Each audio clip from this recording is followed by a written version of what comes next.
ka. Bakit? Ginagawa mo. Nagsisipin mo pala. Teka. Teka. Bakit nandun yung ano, Joy? Dapat ito. Bakit? Ano ba yung nagkaiba niyan? Lagi mo na yung nagkaiba. Kaya nga bumili ako ng Joy, ng pangugas ay bago eh. Doon ka sa lumago yan. Para magamit eh, naka-stock lang yan eh. Ano gagawin niya? Naka-stock lang lagi? Di yan. Puro hindi yan eh. Nakakabisit naman eh. Ito dapat gamitin pangugas. Huwag Okay yan, lang yan. Joy. Nakakabisit kung ayaw mo, diwag. No.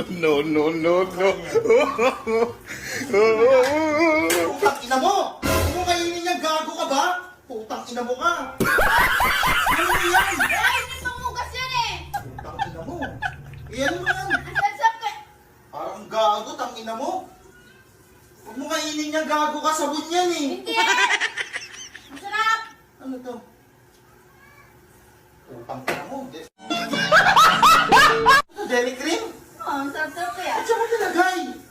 Tang ina to, puro kagaguhan talaga oh! Alam mo kinakain yan eh! Sarap eh. Ay, putang ina ka! Gago ka talaga, nasayakin mo yung pagkain.